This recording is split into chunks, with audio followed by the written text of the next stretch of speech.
সেই ঘটনাটা মনে করি সমস্ত মতুয়াদের জানা উচিত, কারণ ঠাকুরবাড়িতে ঘটেছে এবং মন্দিরের ওখানে নাট মন্দিরে ঘটেছে।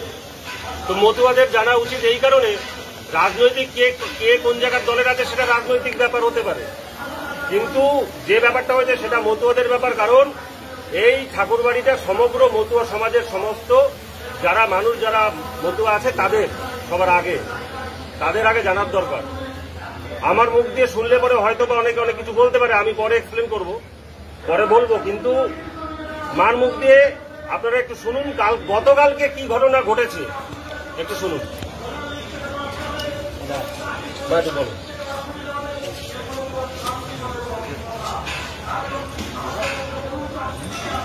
নাট মন্দিরে যে এখন যে কাজগুলো হচ্ছে সেই কাজগুলো হচ্ছে আমি শুনতে পেরেছি। শুনতে পেরে আমি বলছি কি, তাহলে যখন শান্তনু এখানে কাজ করবে তাহলে ওরা দুই ভাই নাট মন্দিরে দুই জায়গায় দুই ভাই করবে, দুই সাইড।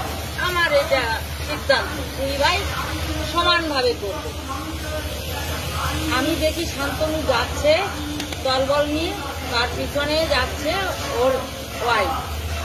আমি ভাবি কি এর মধ্যে ও গেছে চলে আমার বড় ছেলে, তা আমি গন্ডগোল বা দেখি না। আমার স্বামী মা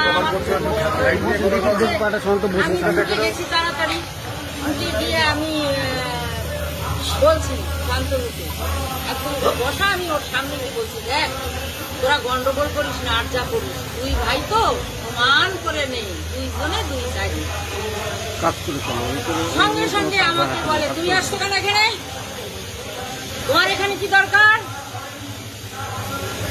গন্ডগোল বাঁধাতে আসছো?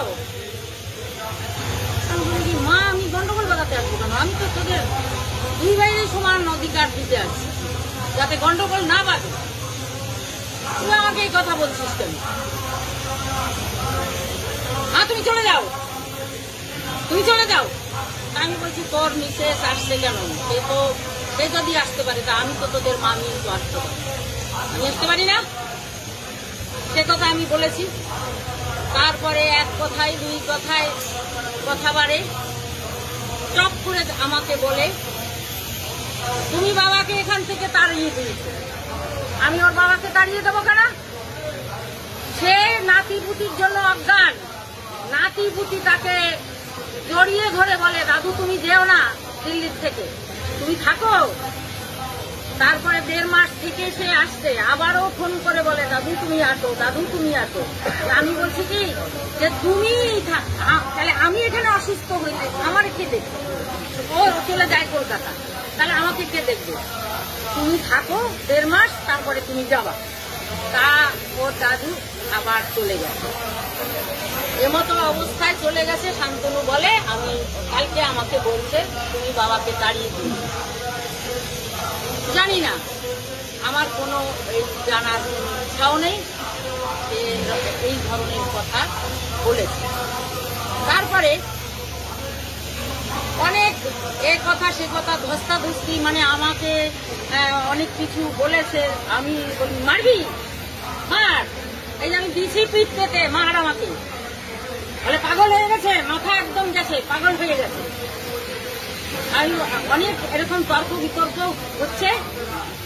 ওই তন্ময় আর ওই রাজু, এই দুটো আমার এই বাড়িটাকে শেষ করছে, এই দুটো আমার এই সংসারে আগুন ধরাইছে। আমি বলছি, ছিলি তো জঙ্গলে, স্বর্ণখালির থেকে তুই আসছিস প্রথমে, এখন তুই রাজা হয়ে গেছিস, তুই সিংহর বাচ্চা হয়েছিস। আর ওই রাজু ওই আর একটা শয়তান, এই দুটো মিলে আমার সংসারটারে ধ্বংস করে। আমি বলছি, এর একটা বিহিত হওয়া দরকার। দুই ভাই হাতাহাতির জোগাড়, আমি তখন ভয়তে, আমি কোথায় যাব, কার সাপোর্ট পাবো? আমি তাড়াতাড়ি মমতার কাছে চলে গেছি। আমি বলি, বড়দি তুমি বলো যে তোমার সাথে তো আমার কোনো গন্ডগোল নেই, তাই তুমি বলো যে শান্তনুর এই সুব্রতর অধিকার এই বাড়িতে আছে কি? সে তো এই বাড়ির বড় ছেলে, তার অধিকার আছে কিনা? বলে, নিশ্চয়ই আছে দিদি, বলো অধিকার আছে, সে বড় ছেলে, তার অধিকার থাকবে। কেন তার অধিকার থাকবে না? আমি তো সমান ভাগ চাইছি, আমি তো বলি নাই যে তুই করতে পারবি না, শান্তনুকে বলি না, আমি বলছি সমান ভাগ দিবি। তাহলে কেন তার দাদাকে বলে উড়ে এসে জুড়ে বসেছে? সুব্রত উড়ে এসে জুড়ে বসেছে, ও উড়ে এসে, ও তো আমার প্রথম সন্তান, ও উড়ে এসেছে, ও লোকসভায় লড়েছে, ও বিজেপিকে এনেছে এই ঠাকুরবাড়ি, ও সংগঠনের জেনারেল সেক্রেটারি ছিল, ও কি সংগঠন করেনি? ও সংগঠন করেছে। আজকে পিয়ার ঠাকুরের আন্দোলন, বিনা পানির আন্দোলন, কপিল কৃষ্ণর আন্দোলন, মমতা বালার আন্দোলন, সুব্রত ঠাকুরের আন্দোলন, মঞ্জুল কৃষ্ণের আন্দোলন, সব আন্দোলন করতে করতে একটা জায়গায় আসছে। সেই আন্দোলনের ফসল শান্তনুর হাত ধরে আজকে হচ্ছে। তাই বলে কি আমি করেছি, আমিত্ব কেন আসবে? আমার কথা আমিত্ব কেন আসবে? তুই একা করিসনি। এই বাড়ির যারা যারা আগের যারা বয়স্ক যারা তারা করে গেছে, তোর হাতে সেটা পড়েছে, তুই হাত ধরে সফল হয়েছে। তাহলে তুই কেন বলিস দাদাকে ও উড়ে এসে দিয়ে বসেছে? আমার কথা এটাই, আমি সমান ভাগ চাই। আমার বড় ছেলেকেও যেমন সমান অধিকার, শান্তনুর সমান অধিকার, সেই অধিকার থেকেও বঞ্চিত হচ্ছে। আমার লড়াই সেখানে, আমার লড়াই আর কোনো জায়গায় নেই। আমি অধিকার দেব, এটাই আমার কথা। আরো বলছি টিকিটের ব্যাপারে, আমার তো এখন মনে থাকে না, মাথাটা গরম কালকের থেকে। ওই কথার মধ্যে, ওই যে চলছে কথার মধ্যে, বলে ও আমার পা ধরে টিকিট নিয়েছে এই গাইঘাটা বিধানসভায়। আমি টিকিটটা তো তোমাকে দিতাম, তোমার টিকিটটা ওকে দিয়েছি, ও আমার পা ধরে টিকিট নিয়েছে। আর বলছে যে ওই 2026-এ কি করে টিকিট পায় গাইঘাটা বিধানসভায়, আমি দেখে নেব কি করে ওর টিকিট পায় 2026-এ গাইঘাটা বিধানসভায়, সেটা আমি দেখে নেব। আমি বলিস না, ওকে দিস না, টিকিটটা তোমাকে দিস। আমি বলেছি যেটা বলেছি, ওকে দেওয়া লাগবে না, তুই তোমাকে দিস।